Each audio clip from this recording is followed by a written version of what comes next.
Boa noite, amigos. Estamos mais uma nova edição do The Dealers, que acontece todas as terças-feiras às 18 horas. Por favor, depois que você assistir esse vídeo ficar encantado, mande para os seus amigos, dê um joinha, assine o canal, que ajuda muito a gente, tá bom?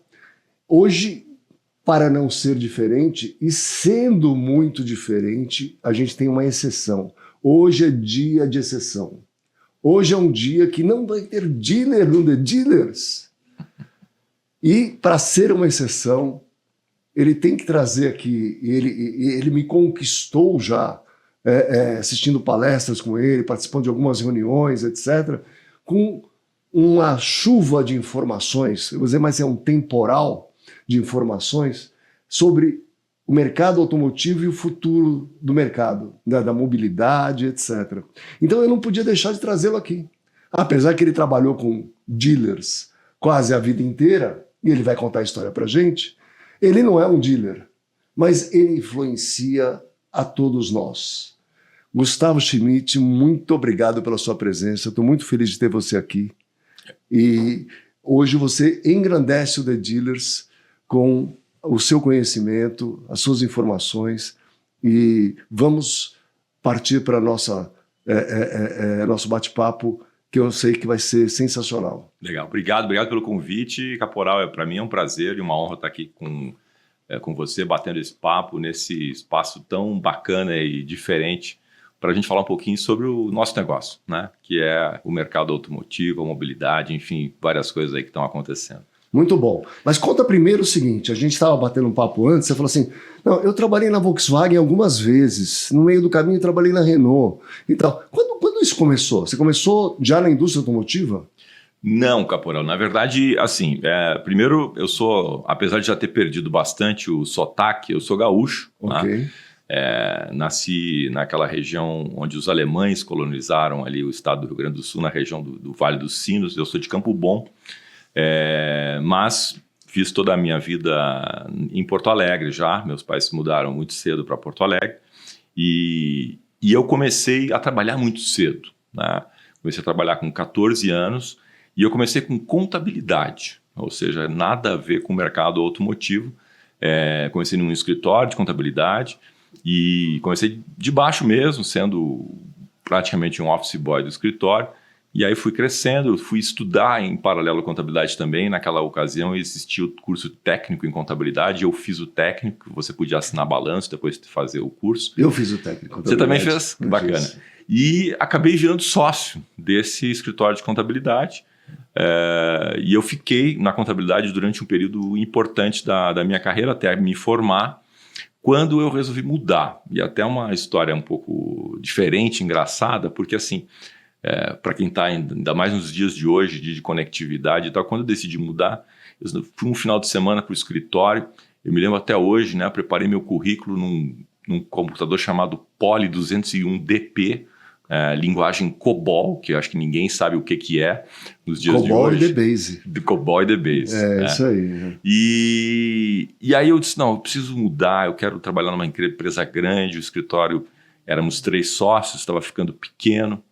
E aí eu disse, vou buscar uma empresa grande, o que eu fiz? Peguei o guia telefônico, as páginas amarelas, e aí eu selecionei os maiores anunciantes, aqueles que tinham os anúncios grandes, e mandei meu currículo para 10 empresas. Pelo correio. Pelo correio. Que é o único jeito que podia mandar. Era a maneira que tinha. Né? Então peguei no guia telefônico, consequentemente, o endereço, peguei as empresas e lá tinha Siemens, que tinha a ver com a minha parte de contabilidade, tinha bancos, tinha Pricewaterhouse, na parte de auditoria, e tinha Volkswagen. E eu mandei o currículo para a Volkswagen, fui chamado alguns dias depois. Mas você estava em Porto Alegre? Estava em Porto Alegre. E a Volkswagen em São Tinha Bernardo? um escritório regional em Porto Alegre. Sim, tem até hoje. E eu mandei para esse escritório regional. Ok. E lá no escritório eles me chamaram, tinha uma vaga para ser técnico de vendas, que era a pessoa que fazia o faturamento para os concessionários diariamente. Eu fiz a entrevista, fui bem na entrevista, passei e entrei. E assim eu entrei no mundo automotivo em 1988. Olha ou seja, só. Já faz mais de 30 anos. Quase 40, né? Que eu entrei na indústria, né? E comecei pela Volks, fiquei no escritório regional, comecei como técnico, como eu te falei, na sequência uns 2 anos depois eu fui promovido para ser representante comercial, que é o caixeiro viajante, aquele que visita o concessionário. Fiz praticamente todo o Rio Grande do Sul. A região que o escritório atendia era a região do Rio Grande do Sul. Então, eu tive o privilégio de poder conhecer quase todos os concessionários e todas as cidades do Rio Grande do Sul. Na época, a gente tinha mais ou menos 70 concessionários lá no Rio Grande do Sul, que hoje já não existe mais, né? Eram concessionários em cidades pequenas que acabaram fechando. E aí, em 93, eu acabei recebendo um convite para vir para São Paulo, porque a Volkswagen ia começar a importar o Golf, tá? E nós não tínhamos uma estrutura na Volkswagen para fazer a importação, e eu fui convidado para trabalhar aqui na Anchieta, em São Bernardo, e fazer toda a preparação para a importação. Porque quando a gente começa a trazer o Golf, ele vem primeiro da Alemanha na versão do Golf GTI, e em sequência a gente traz... O MK o quê? Isso, e na sequência... O MK o quê? Você lembra? O nome do motor eu não vou lembrar de cabeça. O Golf tem uma série MK... A plataforma, eu não vou lembrar de cabeça não, mas a gente trouxe as versões do GTI, que veio da Alemanha, depois a gente trouxe do México também o GL e o GLX. E foi então quando a gente começou a trazer o primeiro carro importado, que na verdade era uma resposta ao Fiat Tipo, que andava de braçada naquela época, e a gente apanhava bastante nas vendas da Fiat, né? Então foi assim que eu cheguei a São Paulo, fiquei na Volks, aí depois assumi outras funções e acabei me transferindo para a Fiat. Eu fui trabalhar na Fiat, fui trabalhar em Betim, tinha um ex-gerente amigo meu da Volkswagen que tinha ido para a Fiat e me puxou para trabalhar lá. Fui inicialmente para Betim, trabalhei na área de peças e acessórios, cuidando dos acessórios na ocasião, mas já com um plano de ir para um escritório regional. Então eu fui primeiro para Betim, trabalhei em peças, depois trabalhei também na área que chamava-se Fator S na ocasião, que era uma área de serviços. A gente cuidava de programa de usados, na época, um primeiro programa de usados que a Fiat tentou implementar e que na verdade não deu muito certo. Também uma plataforma que nós tínhamos de co-brand com a Mastercard, um cartão de crédito de fidelidade da Fiat, enfim, algumas plataformas de serviços que a gente trabalhou. Mas foi um período curto. Vou interromper a tua história um pouquinho, para a gente lembrar depois de falar, porque nenhum programa de montadora de usados até hoje vingou. Teve o Siga da GM, teve o da Honda, teve...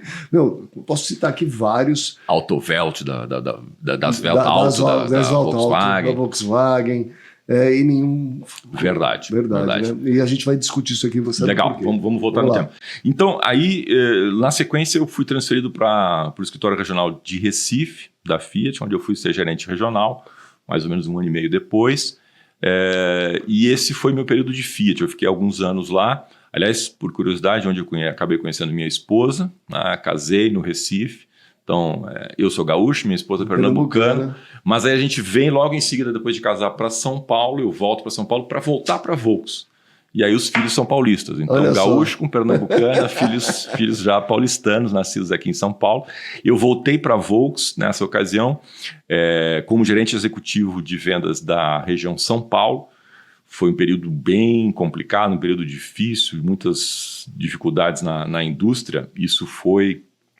A minha volta da Fiat foi no ano de 98, por aí, o mercado complicado, vários concessionários tiveram dificuldades, então foi um período de muito aprendizado de como lidar com o concessionário quando está dando dificuldade, né? Acho que foi difícil, mas importante na minha carreira. E aí fiquei na Volkswagen mais algum tempo e acabei indo para a Renault. Na Renault, aí sim eu já fui com uma primeira minha função de board member, eu fui como vice-presidente de vendas e marketing da Renault. Isso foi no finalzinho de 2010. Eu fiquei bastante tempo, fui o primeiro vice-presidente brasileiro a assumir a área de vendas e marketing da Renault aqui no Brasil. Fiquei até 2017, quando então eu volto pela terceira vez para a Volkswagen, também como vice-presidente de vendas e marketing da Volkswagen, onde eu fiquei até o final de 2020, início de 2021, e aí eu resolvi me aposentar pela Volks. Hoje sou um aposentado pela Volkswagen, aposentado do INSS, mas muito nativa. Eu acabei, na ocasião, eu quis sair para fazer um curso de conselheiro de administração que eu fiz no IBGC aqui de São Paulo. Foi um curso bem bacana, ainda no período de pandemia. Então, infelizmente, o curso acabou sendo virtual, né? Não tive a oportunidade de fazer ele de forma presencial, mas foi muito Instituto bacana. Brasileiro de Governança Cooperativa, né? Exatamente. Muito bom. E na sequência abri minha empresa e aí comecei outras atividades. Hoje eu tenho uma consultoria, que é a G Schmidt Serviços de Consultoria, onde eu presto consultoria principalmente na área automotiva, obviamente, para os concessionários, quer seja do ponto de vista de planejamento estratégico, expansão, aquisição, venda, enfim, todos os temas relativos à indústria automotiva. Faço muita palestra sobre mobilidade, especialmente, sobre tecnologia, sobre carro elétrico, sobre agora esses temas todos que estão vindo de inteligência artificial, conectividade no carro, enfim.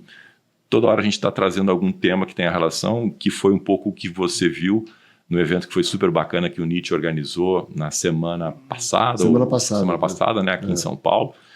Onde eu falei um pouquinho, e a gente volta no tema sobre mobilidade. Tenho também algumas iniciativas como um fórum automotivo que a gente criou, então a gente tem uma reunião mensal, já são 2 fóruns que a gente abriu, com vários grupos de concessionários, onde a gente discute temas do setor, né? Então a gente tem 2 horas de reunião. Na primeira hora a gente faz um balanço do mercado, previsões do que vai vir, não só de automóveis, a gente fala também de caminhões, de ônibus, de motocicletas, ou seja, a gente engloba toda a cadeia automotiva e sempre traz um tema específico para a discussão. Por exemplo, esse ano, agora no início do ano, nós falamos muito sobre a Lei 6729, sobre a contestação que acabou vindo da Lei Ferrari, né, e que tudo indica que está indo num bom caminho de confirmar a constitucionalidade da legislação e fazer as atualizações que são necessárias via, provavelmente, as convenções de marca. Acho até que vai ser no nível de associação Anfávia e Fenabrave, na convenção de categorias econômicas, que eles devem fazer as atualizações. Pelo menos é por aqui que está. As últimas atualizações que a gente tem é por onde deve caminhar eventuais alterações na lei. Mas o que é mais importante é garantir a constitucionalidade da lei, que estava em questão e que seria um problema bastante importante para todos. Mas não faz muito sentido, né? Eu acho que toda lei deve ser atualizada, né? Só isso, porque pelo momento que vive. Então, a Lei Ferrari tem 40 anos, mais ou menos. Ela é de 79, então, né? Exatamente. Um pouco mais. E aí, não tinha internet, não tinha nada. Era diferente. Exatamente. Tem que ser atualizada, simples assim, né? Tem que ter alguma coisa que traga ela para o momento presente e continua a lei normal e tudo bem. Exatamente. E além disso, além desses 2 fóruns, que até... Eu quero participar, inclusive, no próximo. Vou te convidar. Vamos trazer um tema que você domina, que é usados, que é um tema que a turma gosta bastante de falar. E convido os concessionários também que quiserem participar, assim, porque realmente está ficando muito rico. A gente já tem hoje quase 40 grupos, né, grupos importantes, e a gente sempre aprende muito, né, Caporal? Quando você traz o concessionário, a troca é fundamental. A troca é muito bacana. Muito bacana, a gente discute temas, e aí você vê opiniões diferentes, e a gente acaba conseguindo influenciar, acho que, caminhos importantes para o desenvolvimento da nossa área automotiva, que está constantemente mudando, né? Além disso, eu também tenho uma parceria com o NIT, né, que eu sei que é um grande amigo seu e que utiliza muito das suas ferramentas, né? Aliás, eu vi seu painel também, que foi super importante sobre os usados, que é um tema que o NIT vem puxando muito. Inclusive eu colaborei com ele na construção do guia de pós-vendas que a gente fez, que o time dele fez para a Fenabrave, exatamente para tentar dar um pouco de luz aos concessionários, no sentido de se organizarem mais para esse business que é tão importante, né? E que eu acho que realmente o concessionário ainda não aproveita todas as potencialidades que esse negócio traz. Tá? Não, de maneira nenhuma. A gente tem umas ferramentas, vou te mostrar uma hoje aqui, inclusive, não aqui, ali, mas realmente tem... Porque hoje, se você pensar, quantas marcas, anos, modelo e versão você tem para trabalhar? Então, se você não tiver ferramentas adequadas, você não consegue fazer a gestão disso. É complicado. Exatamente. Mas eu quero aproveitar a sua presença aqui e discutir com você uma afirmação de um grande amigo meu, que esteve aqui, inclusive, que chama Zé Carneiro. O Zé Carneiro conheço bastante. O Zé Carneiro fala assim, olha, o profissional da montadora, ele é transitório. O dealer, o concessionário, ele é eterno. Ele vai ficar lá. E muitas vezes, essas duas situações que são distintas para cada um, elas entram em conflito por causa disso, né? Porque ele quer que você faça alguma coisa naquele momento que é importante para ele, para a empresa que ele representa, e o concessionário fala assim, não, mas eu vou continuar aqui, não vai dar para fazer isso, etc. Como é que você vê? Porque você lidou com o concessionário a vida inteira. Você já passou por isso. Né? O teu exemplo de carreira é justamente esse, inclusive. Né? Você foi para uma marca, foi para outra, voltou, etc. Como é que você vê isso? Assim, eu fui concessionário também, já tive meus perrengues com a montadora, como todo mundo, normal. Né? Sempre acabou em churrasco, em pizza. Meu pai era gerente regional de serviços em Pernambuco, né? Na década de 50 da Ford. Ele falava assim... A gente rodava aí de picape, aquelas estradas de terra, chegava no concessionário lá no interior, e ele, o concessionário todo vestido de branco, chegava, recebia você, e falava assim, chamava lá o administrativo financeiro dele, e falava assim, seu Adalberto, por gentileza, vem aqui, pega aqui a papelada do seu caporal que ele está entregando para o senhor, vai preenchendo tudo aí, que nós vamos à beira do rio. Vai ter um churrasco lá, vai ter uma festinha e tal. Aí ele falou, ele passava o dia na beira do rio, quando voltava, ele falou, seu Adalberto, vem, já preencheu tudo? Seu caporal, pode assinar aqui, ó. Pode ir embora, tá tudo resolvido. Assim mesmo. Eu vejo assim, caporal. Primeiro, o Zé Carneiro é uma pessoa que eu respeito demais, né? Eu tive a oportunidade de ter várias reuniões, interações com ele, né? Não só com ele, como com o pai dele, com os irmãos, com toda a família. São pessoas fantásticas e que fazem um belo trabalho pela Renault na cidade onde eles representam, lá em João Pessoa. O Zé Carneiro, a empresa dele, sempre teve uma performance muito acima da média do que a Renault atingia no Brasil. Então, é realmente um dealer que está lá e que vai continuar lá, né? Então, essa afirmação dele é muito verdadeira. Eu brinquei com ele, inclusive, falando assim, em João Pessoa, você é a Renault. Isso, exatamente. Né? A Renault é você. Exatamente. Pronto, exatamente. Não dá pra... É isso aí. É exatamente isso. Eu acho assim, claro que tem conflitos porque a gente tem objetivos que às vezes não são exatamente complementares, né? Eu acho que o grande segredo de uma boa relação, e especialmente falando como executivo de montadora que eu fui durante muitos anos, é você, executivo, se colocar um pouco na cadeira do concessionário, né?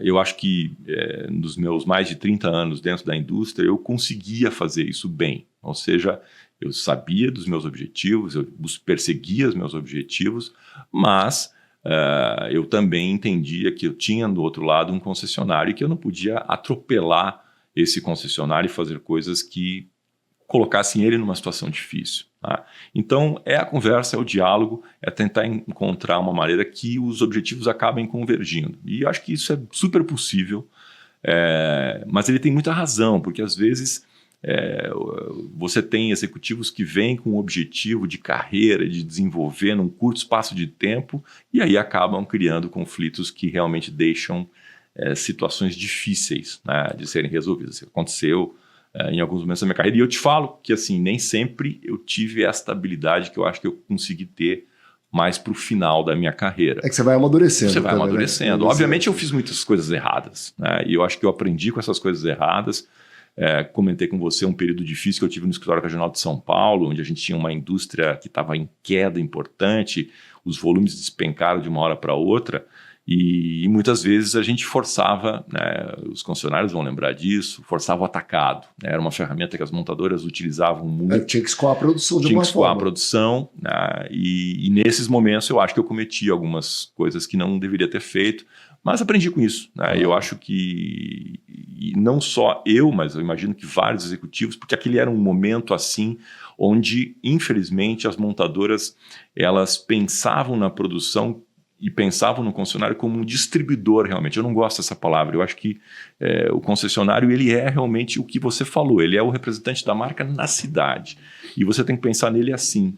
Você tem que pensar que ele é a sua marca, né? Ele é que vai fazer com que a Volkswagen seja Volkswagen, ou seja Renault, ou seja Fiat. Ele é a cara da marca, porque ele bota a cara lá. Exatamente. Mas sabe que ontem eu recebi a ligação do concessionário de uma dessas marcas aí que você trabalhou? Me ligou, ele está sofrendo... A marca está sofrendo, uma marca tradicional sofre com o problema dos newcomers, que são os chineses esse ano, né? Fazendo aí um barulho, uma confusão. Estão mesmo. Aí ele me ligou ontem de manhã, Inclusive foi aniversário dele, né? Então a gente se fala porque a gente faz aniversário no mesmo dia. Ah, legal. Aí ontem de manhã ele me ligou e falou assim: a marca parou no tempo. Agora quer que eu mude meu showroom inteiro como se isso fosse resolver o problema. Né? O problema não é o meu showroom. Aí eu dei risada, falei assim, mas você considera quanto tempo? Vamos ver, juntar aí teu avô, teu pai e você, dá aí uns 100 anos. Né? Eu falei assim, poxa, tá acostumado já. Muda, roda, mas acontece isso. Aconteceu ontem. É verdade. Eu acho assim, essa questão que você traz, né, por exemplo, de atualização de showroom, de identificação, sempre foi um tema que cria exatamente esses conflitos.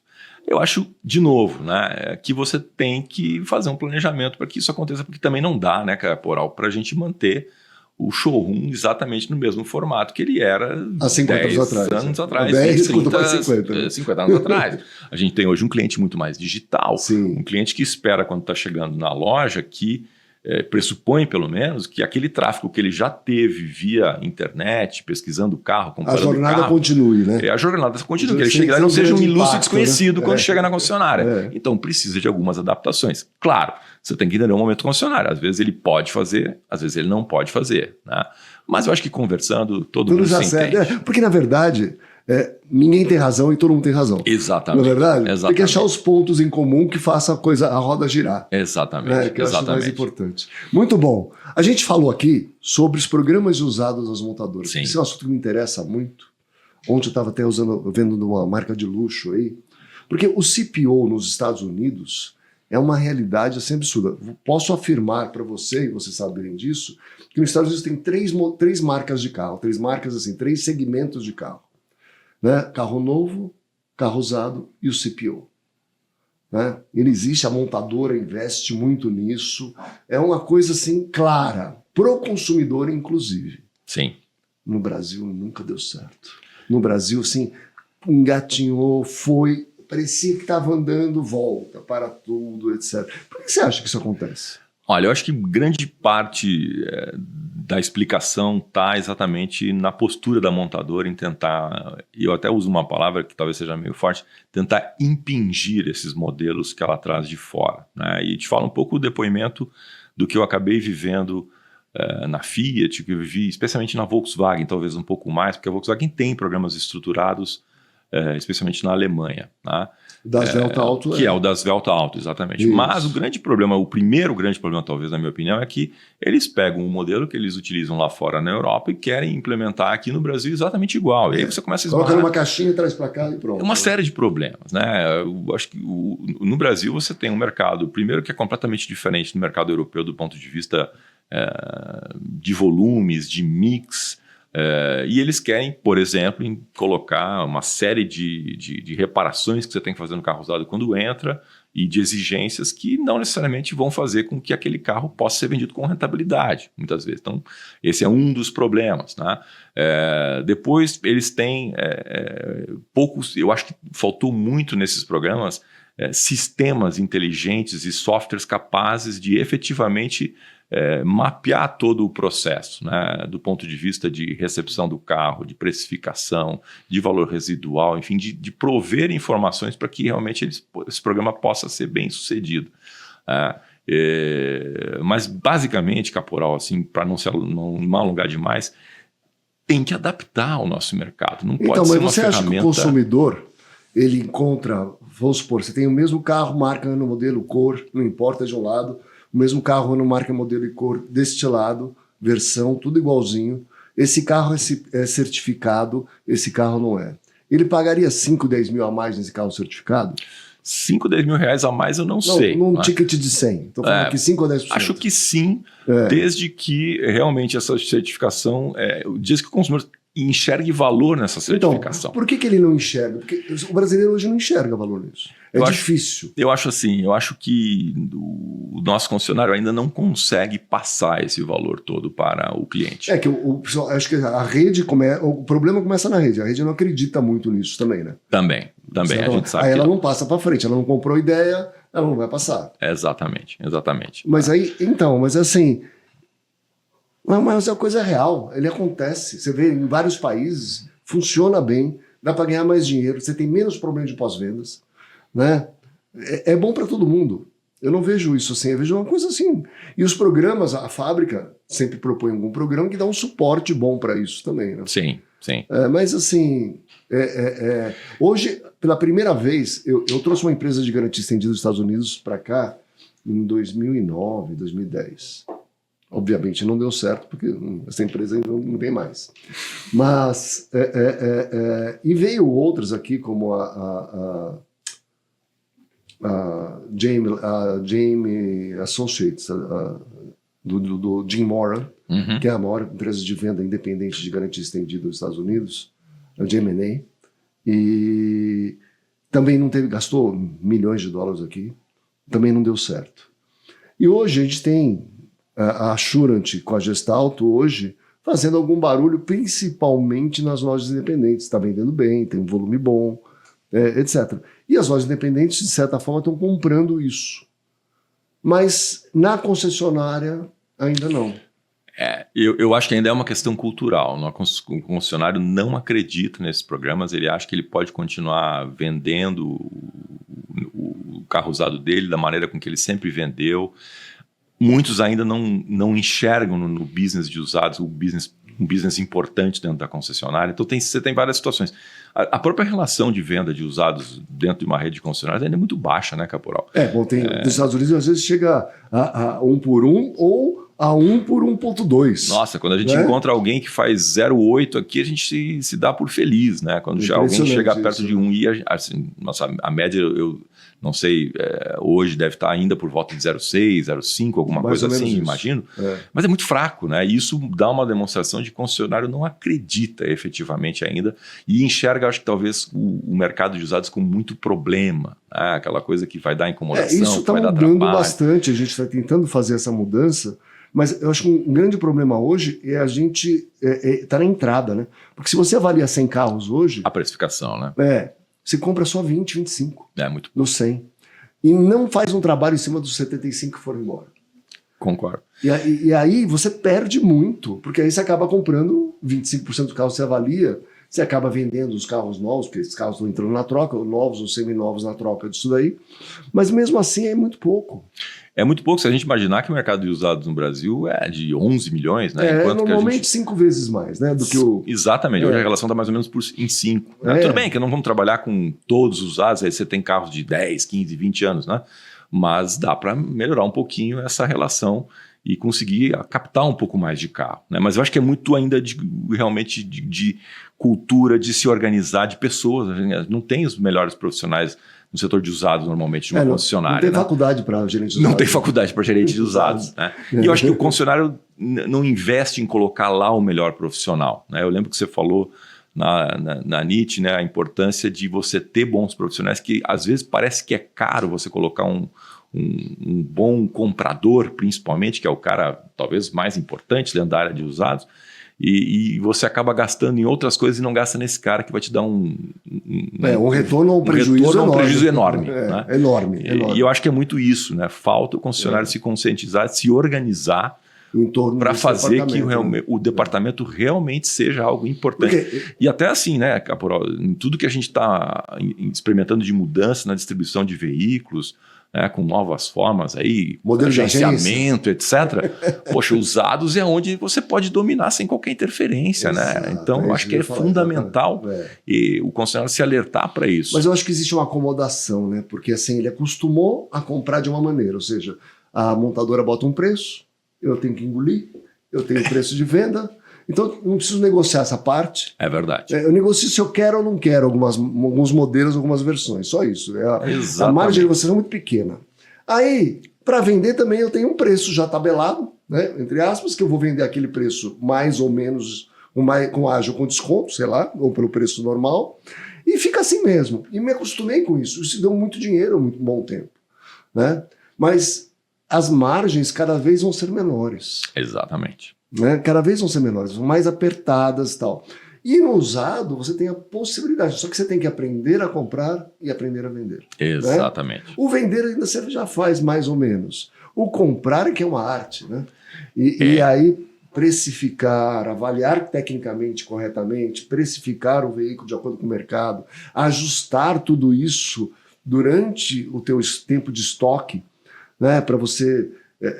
até hoje, eu brinquei lá na palestra, que o pessoal entra no sistema de gestão e coloca lá 15% de margem, todos os carros usados. Pronto, mas todos são iguais? Né? Não. Você não tem 2 carros usados iguais, né? Para começar. Pra Segundo, você não comprou todos ao mesmo tempo, você não tem o mesmo ciclo de estoque de cada um, você já tem um histórico que você consegue. Por isso que eu falei que as ferramentas são fundamentais para você poder classificar aquele carro corretamente e falar assim, esse carro eu tenho que vender com 20 dias, esse carro eu posso vender com 45. Não tem problema.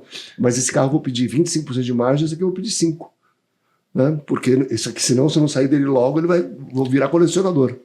Que o grande segredo é o giro no negócio de usados, né? Então, e eu acho assim, hoje em dia, com as ferramentas de tecnologia que a gente tem, poxa, eu vejo exatamente o contrário, sabe, Caporal? Todas essas dificuldades que eventualmente o concessionário está vendo no carro usado, que é difícil de precificar, que são carros muito diferentes, muitos modelos, eu acho isso tão bacana, que isso para mim é música, né? Você ter a possibilidade de ser um profissional na compra, na venda, no processo inteiro de venda de um carro, né?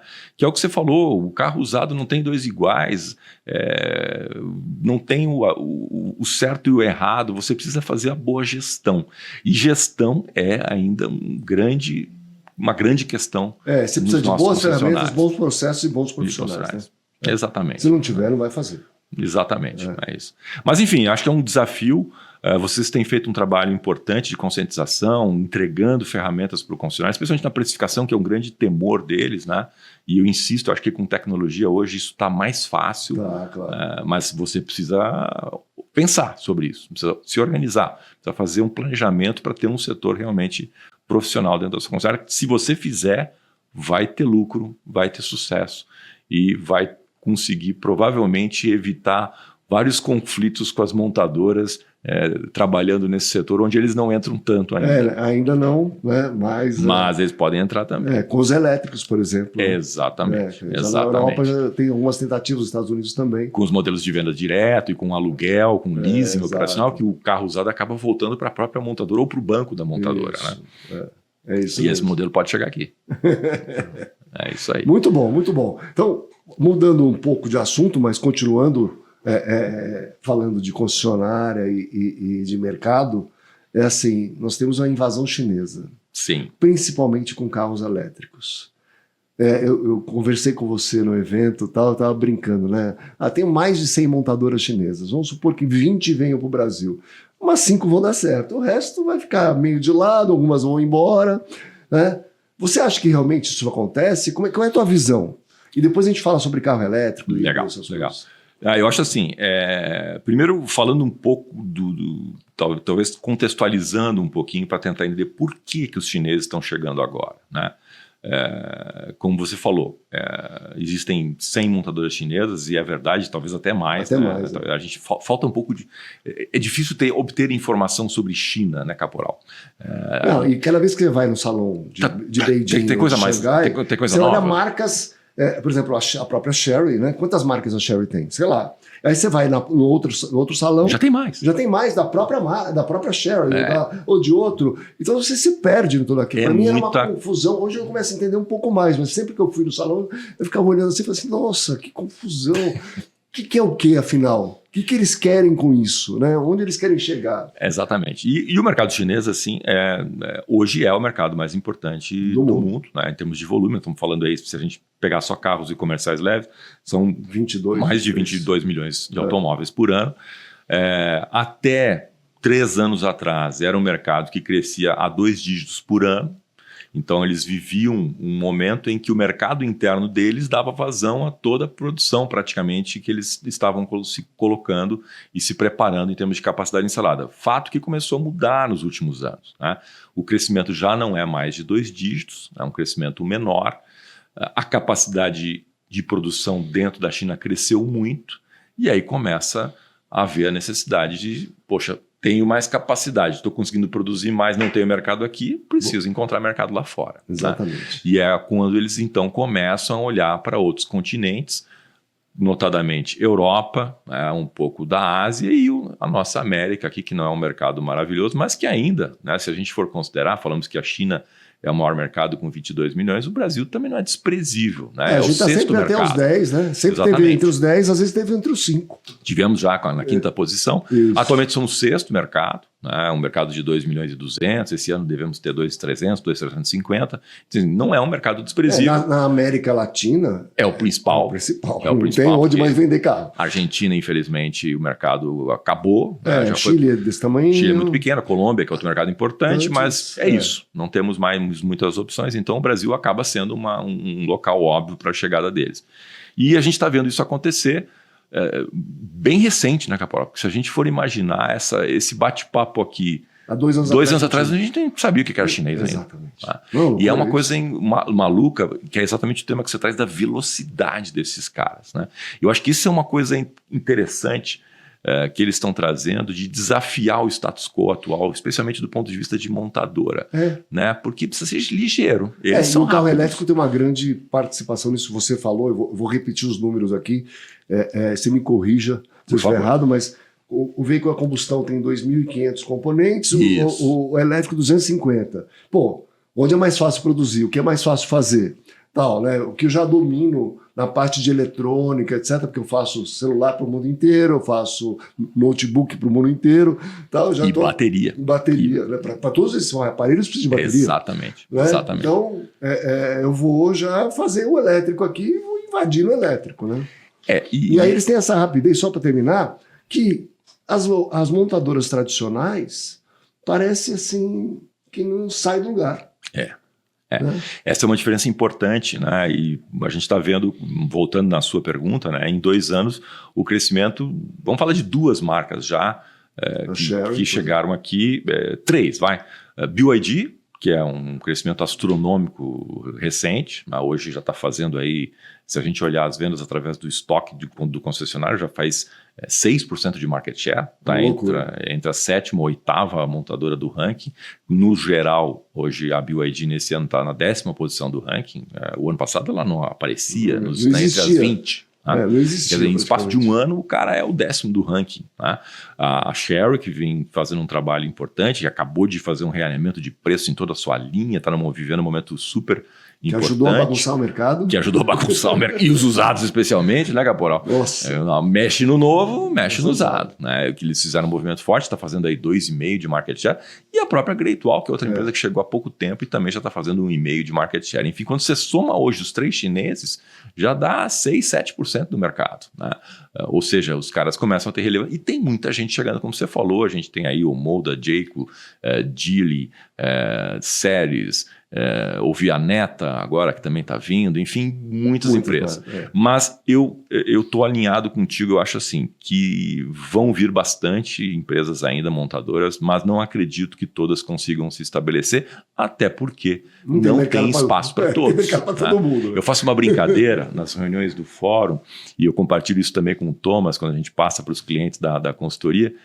A gente pega sempre no início do ano, Caporal, o market share, a ambição de market share das montadoras, né? Que é aquela coisa que eu lá do meu oráculo, no meu escritório da montadora, eu determino que eu quero ter tanto de cota de mercado. E aí a gente soma, a gente obtém as informações dos contatos com as montadoras, dos concessionários que têm contatos com os executivos, e sempre dá mais de 100%. Né? Esse ano, de curiosidade, quando a gente somou o objetivo de todas as montadoras, deu 115% do mercado. Ou seja, isso sem contar as chinesas. Sem contar as chinesas ainda. Sem contar as chinesas. Contando, vou ser bem transparente, contando com BYD e Chery, mas com objetivos bem modestos, que a gente sabe que vão ser bem maiores do que eles falaram que iriam fazer. Então, assim, não tem espaço para todos. Mas algumas vão se estabelecer.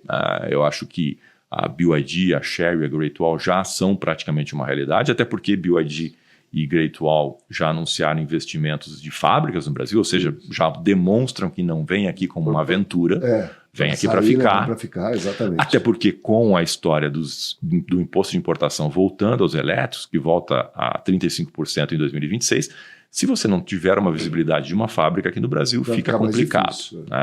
Haja margem para você conseguir trazer e bancar os 35% de imposto. Né? Bastante difícil. Então, eu acredito que a gente sim vai ter mais marcas chinesas. Acho que eles têm mais força no elétrico, sem sombra de dúvida, até pelo ponto que você trouxe. Quando você compara com montadoras tradicionais que dominam a produção de carros a propulsão, que tem muito mais quantidade de peças, e especialmente na parte do motor, a propulsão, é bastante complexo você ter... O powertrain de maneira geral... O powertrain é muito comprando, difícil, tudo, né? O carro elétrico é muito simples, né? Qualquer estudante de engenharia pós-graduado faz um no quintal da sua casa, né? Essa é a verdade. E o carro está se transformando também, né, Caporal? O carro está sendo muito mais uma mobilidade de A para B, né, com conectividade. Um device, é quase um celular sobre rodas. Só pegar teu iPhone, colocar umas rodinhas nele e sentar isso aí, exatamente. Né? E o consumidor gosta disso. Né? Então, assim, essa é uma realidade e que aí eu vejo que os chineses têm uma fortaleza em relação às marcas tradicionais. Se você for olhar, até por conta do que você falou, de eles dominarem a tecnologia para a produção de todos esses devices, de telas, de celulares, enfim, eles têm muito mais conhecimento hoje de software, que é o que o carro está se transformando, do que tem, por exemplo, marcas alemãs, marcas europeias nesse quesito. Tanto é verdade que as marcas alemãs, e eu lembro bem disso ainda quando estava na Volkswagen, estavam desesperadas atrás de engenheiros de software, porque não tem. Na verdade, os engenheiros das montadoras tradicionais sempre foram especialistas em hardware, em motor, né, em powertrain, como você trouxe. E conhecer toda essa parte é difícil. Volkswagen trouxe gente da Google, trouxe gente de outros setores para tentar colocar esse conhecimento lá dentro. Mas é difícil pelo tema que você trouxe, pela falta de velocidade. Eles ainda não querem ou não estão acostumados a mudar rapidamente e a esquecer esse mindset anterior e partir para um novo mindset. Então, eu acho que isso talvez seja um ensinamento dos chineses que você não dá para você ficar planejando muito até executar. Nos dias de hoje, você precisa, obviamente, do planejamento, mas você tem que começar a testar mais cedo. E você tem que mudar o seu planejamento ou adequar, melhor dizendo, o seu planejamento com as coisas funcionando em campo. Não dá mais para fazer tudo na prancheta. Eu fico imaginando, né? Isso é um voo, né, que eu fico pensando às vezes, falo assim, não, mas eu pego uma empresa lá, Stellantis, tá, o senhor Carlos Tavares, ele não pode pegar uma fábrica que não esteja muito produtiva e tudo mais, transformar ela numa fábrica de carro elétrico, que não deve ser tão complicado assim, né? E lançar um produto similar ou melhor que dos chineses? Porque assim, dinheiro não falta, mercado não falta, eles já têm o mercado, já tem a rede de distribuição, já tem tudo, né? Precisava ter um produto, não tem produto hoje. Tá? Todos os produtos que tem são adaptação, né, a grande maioria, do que já existe. Né? Eu tinha um 3008 elétrico aí na Europa, no nosso escritório lá em Portugal, e era assim, você abria, tinha um motor na frente, um motorzão elétrico, mas o que é isso aqui? Era uma adaptação. É claro, você olhava assim, o carro, vamos dar um jeitinho aqui. Mas criar um produto novo, né? Criar uma coisa, é só copia o chinês, pronto. O chinês copia todo mundo a vida inteira, copia o chinês, vamos fazer igual. Compra deles algumas coisas, né? E tal. Eu acho assim, acho que sim, é possível e eu acho que elas vão fazer. E até acho que, por exemplo, Stellantis, que você citou, é um grupo que eu vejo que tem um pouquinho mais de velocidade, que está mais atenta a esse movimento todo. Eu vejo que talvez seja uma das montadoras que vai fazer um pouco algumas ações mais ousadas nesse sentido. Mas tem que fazer um pouco o que você está falando, Caporal. Assim, experiência de quem teve montadora, as coisas são muito processuais, são muito organizadas. E esse mundo novo não funciona mais assim. Tá? Então, talvez você tenha que construir uma outra empresa dentro da sua empresa para testar um modelo diferente. E bota no mercado, como fazem os americanos na Califórnia, que lançam produtos e vão conversando com o consumidor e vão modificando o produto até que eles conseguem acertar a fórmula. Exatamente. E eu acho que o novo mundo é isso aí. As montadoras vão para esse caminho. Umas vão pela dor, né? Outras talvez tenham a capacidade de antever que esse é o novo caminho e vão fazer isso mais cedo. Mas algumas vão pela dor. Eu acho que várias vão acabar tendo que se reinventar no momento em que perceberam que já perderam bastante cota de mercado. E também a questão de preço, né? Porque assim, não adianta também lançar um produto, é tão bom quanto o chinês. Olha que loucura falar, é tão bom quanto o chinês. Mas tá bom, é ali, é igual, tá, só que o meu custa 3 vezes mais. Não dá. Como explica? Eu falei, não dá, filho, não vai rolar. né? Nos dias de hoje, assim, as diferenças de preços são muito menores, né? Claro, algumas marcas ainda têm um valor maior do que outras por toda a reputação de marca, história de marca, claro. Especialmente no mercado mais premium, né, Caporal? Exato. Acho que quanto mais você sobe na linha de preços, talvez seja mais importante você ter uma marca de prestígio, porque o consumidor que vai colocar R$1 milhão, ele não vai colocar esse valor todo em qualquer produto, qualquer marca, né? Mas aonde está o volume de vendas do nosso mercado, nessa faixa de 100 a 300 mil reais, não dá para ter essas diferenças de 15%, 20%. Né? Não, mas hoje chega maior, chega a ser muito mais do que isso. Né? E aí carro, entre aspas, similar, ele não tem a marca.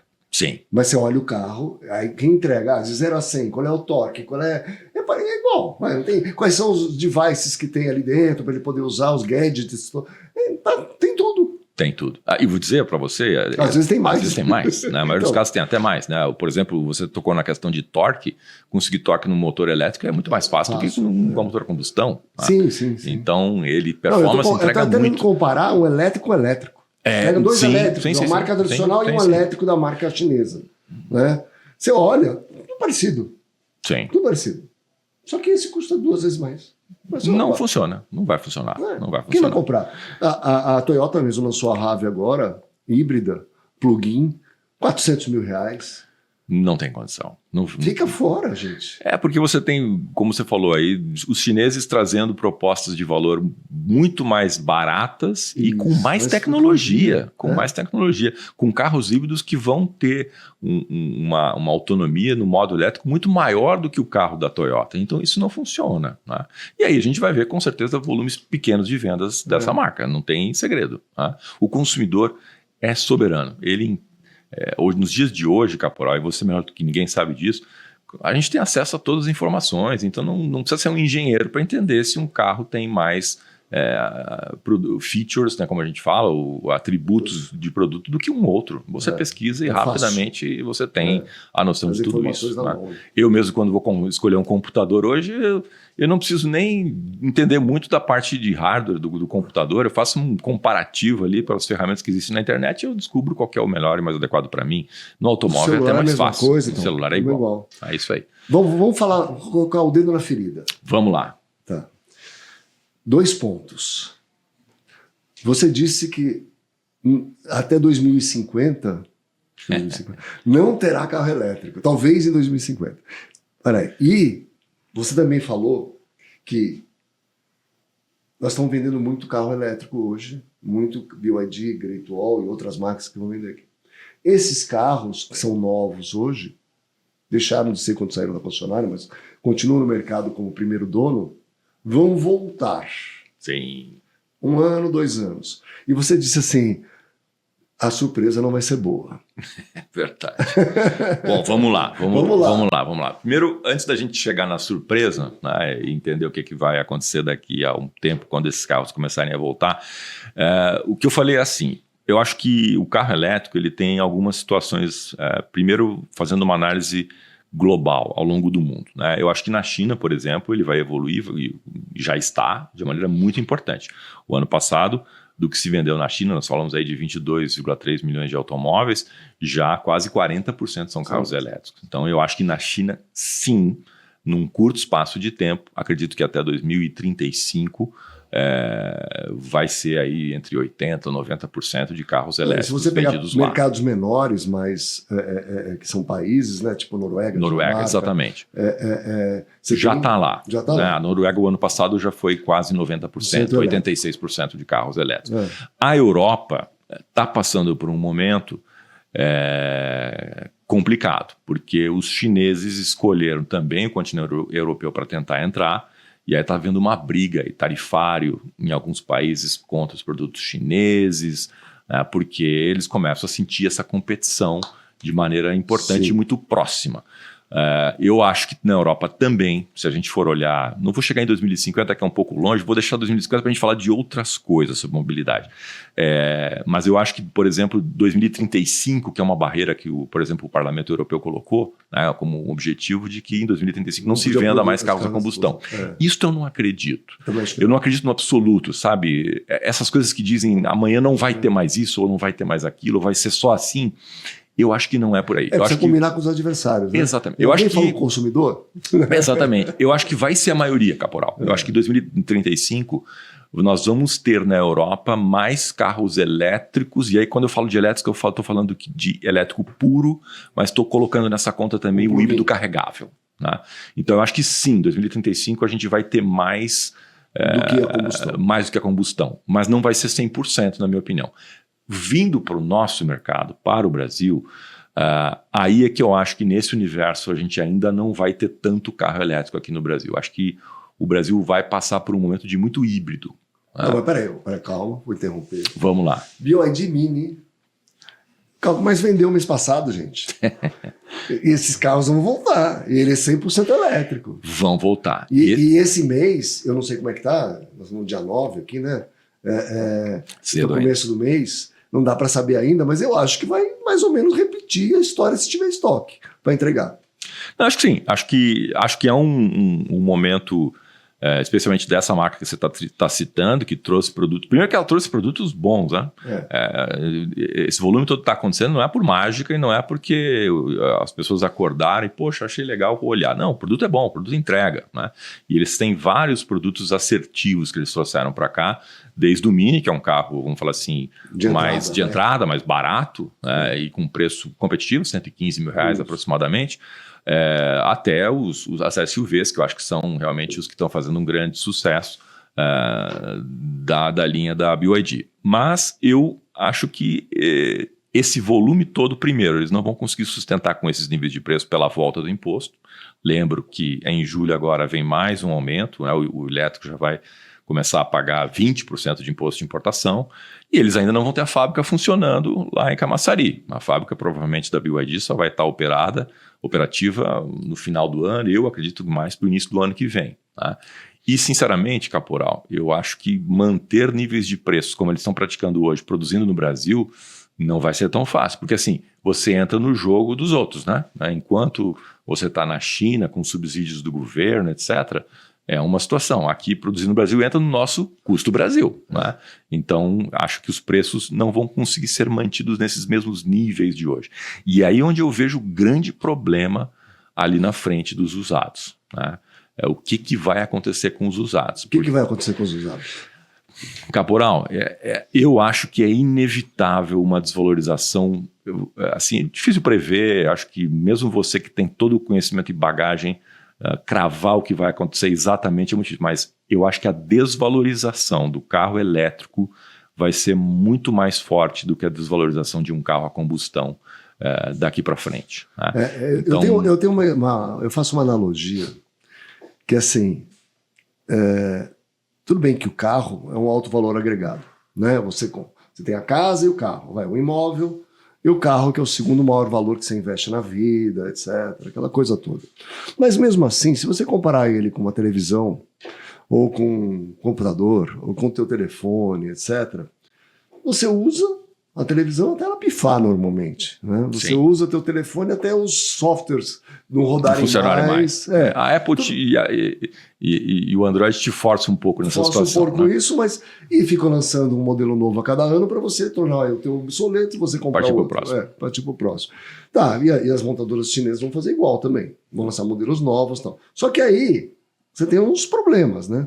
Porque assim, eu não acho que o consumidor brasileiro vai usar até acabar.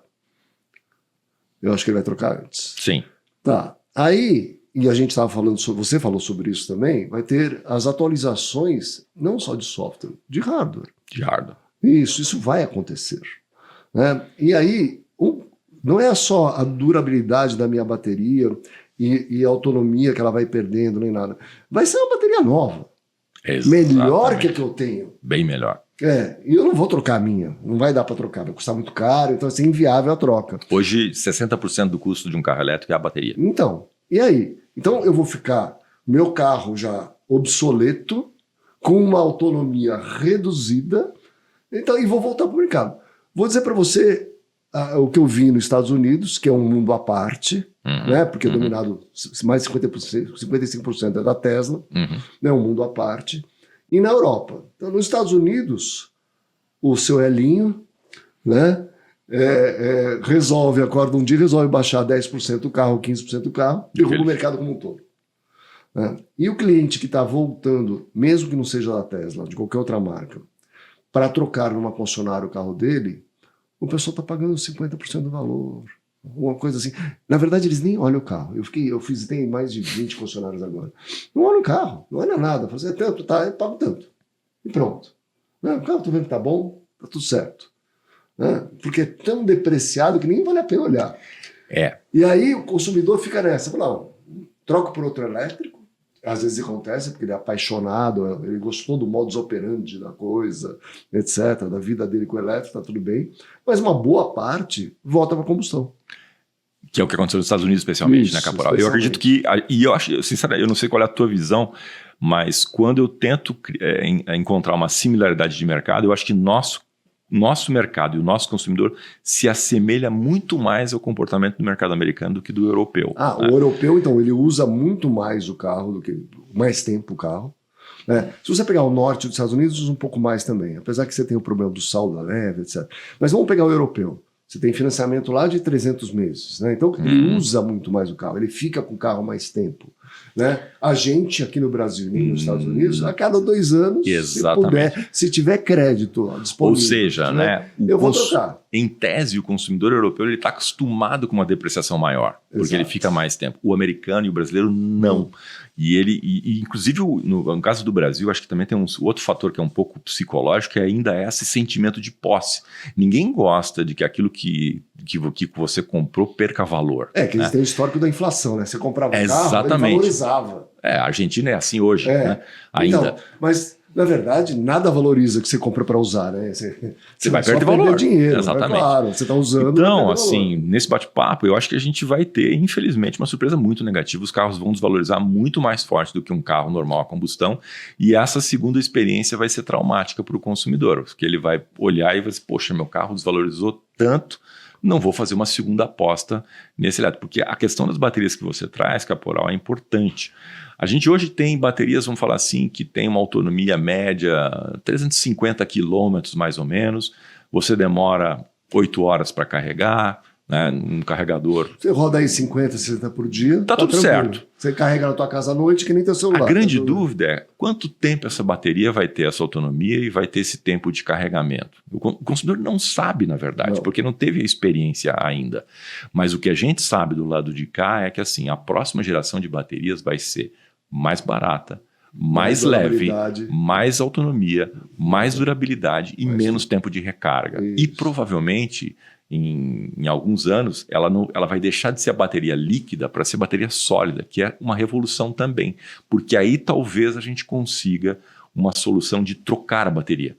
No momento em que a bateria vire sólida. Tem postos, né? Eu já vi vários vídeos aí do pessoal chegar e trocar as baterias. Exatamente. Uma determinada marca fez um posto. Ainda não está dominado essa tecnologia, mas vai chegar. Vai chegar. E essa transição vai acabar fazendo com que quem tem a tecnologia antiga vai perder. Né? Então, assim, muita atenção dos concessionários. Você vai esperar até 2050? Eu vou esperar. Eu fiz uma brincadeira, né, na reunião, assim, de que provavelmente em 2050 eu teria comprado já, com certeza eu teria comprado mais de um carro elétrico, já teria tido a dor de cabeça de vender um carro elétrico. Né? Certamente eu teria também escolhido alguns programas de assinaturas, quer seja mensal, diária, etc. Né? Porque eu acho que isso no Brasil, Caporal, está crescendo muito. Eu acredito bastante nesses programas. O brasileiro gosta dessas soluções de mobilidades modernas, práticas, convenientes, e eu acho que isso vai crescer bastante.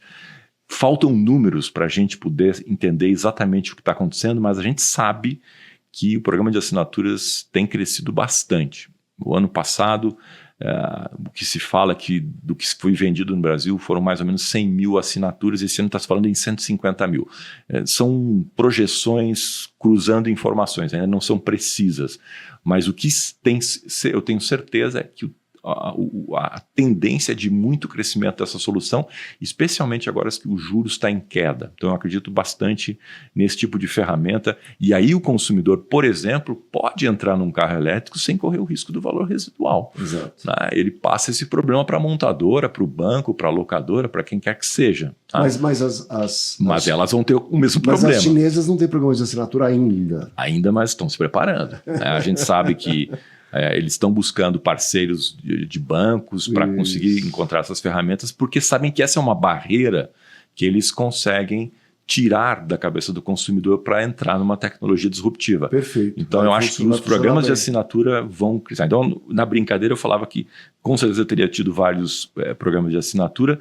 Talvez eu tivesse, em 2050, já ido para a praia, né, para evitar o trânsito num veículo chamado eVTOL, né, que é um drone vertical. Um drone vertical que te leva até lá, porque estão saindo experiências nesse sentido, a Uber, a Airbus, que eu acho que são coisas bem interessantes. Eu acho que essas soluções também vão começar a aparecer no mercado de mobilidade, mas num universo um pouco mais à frente. Talvez eu tenha ido no final de semana num carro totalmente autônomo, então ido para um sítio em Itus, podendo ir praticamente dormindo, né? Esse já eu acho um pouco mais remoto, mas certamente que eu gostaria de chegar em 2050, aos meus 84 anos, com saúde, para saber e entender o que foi ficção e o que foi realidade nesse período todo. Porque a gente fica fazendo exercício de futurologia, né? Isso é divertido, mas assim, o que eu acho bacana é que a gente está vivendo um momento, eu vou pegar uma fala de um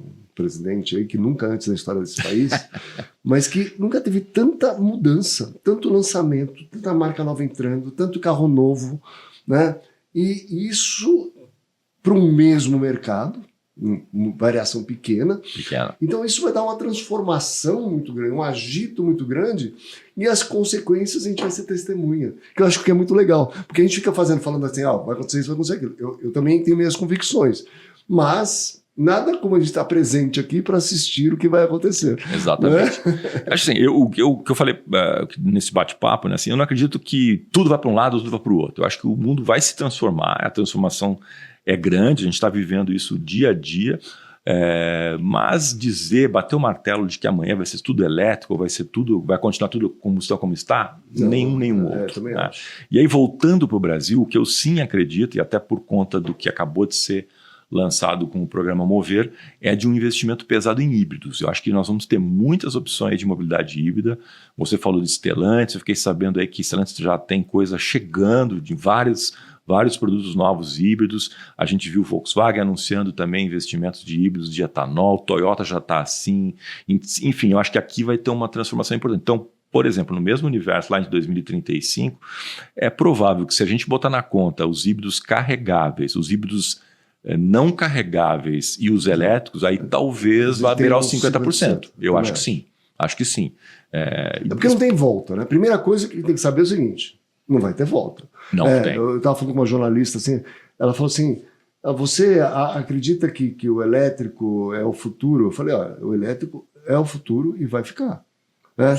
O híbrido é o presente, porque é o que a gente tem hoje que dá para usar. Assim, bastante. Exato. Fora do teu dia a dia, se você vai sair da cidade, aquelas coisas você já sabe. Não vou ficar falando sobre isso. Mas não tem volta. Não vai ter volta. Então, a gente vai ter que conviver com isso e se adaptando. Exatamente. Né? Exatamente. O que vai acontecendo, a gente vai se adaptando, vai sair tecnologia nova, vamos encaixando aqui e ali. O que não pode, só para terminar, não pode ficar parado, a montadora mesmo, fica parada assistindo o show acontecer, né? Exatamente. Porque aí, para o concessionário, é uma coisa muito ruim. Muito ruim, porque perde muito rapidamente o valor do negócio dele. Né? É importante, por isso que, né, voltando àquilo que a gente falou lá na frente, o concessionário e a montadora, um não vive sem o outro, né? Um é o espelho do outro, né, Caporal? Então, por isso que é importante que ter esse convívio, esse entendimento, porque a montadora também precisa da visão da ponta do concessionário para implementar as mudanças que são necessárias no seu negócio, e ela também não perder completamente o mercado se não ficar atento a essas transformações. Mas eu acredito muito no híbrido, né? Acho que a gente vai viver aí alguns anos aí bem fortes de híbrido, e como você falou, né, é uma tecnologia que já veio para ficar, poxa, traz uma economia de combustível fantástica, né, Caporal? E o brasileiro olha muito isso na decisão de compra, ele olha design, ele olha o preço, mas ele olha também quanto ele vai gastar por mês no combustível, e faz uma diferença importante. Eu vou encerrar aqui, mas vou te dar um presente. Tá bom. Agradecendo sua presença. Deixa eu pegar aqui. Você vai ganhar um vinho do nosso importador italiano, Lareto Cel. Ele importa direto da Ligúria. Esse aqui, esse é o vinho da Sicília que ele escolheu para você. Maravilha. Mas temos aqui uma camiseta do The Dealers, igual a do Peterson que está lá. Ó. Legal. Para você também. Para você ir para academia, malhar. Legal. Maravilha. Perfeito. Então aqui a camiseta do The Dealers também. Vou abrir aqui bonitinho. Hoje é meu dia de malhação. Olha só, eu quero agradecer muito. Obrigado, viu, Caporal? Muito bacana. Obrigado pela oportunidade. Bate-papo bom, muito gostoso. Bacana. E conta comigo aí, o que você precisar, alguma hora que você queira falar um tema desses de mobilidade, você me contata, a gente tá junto aí. Bacana. Maravilha. Obrigado. Prazerzão. Obrigado.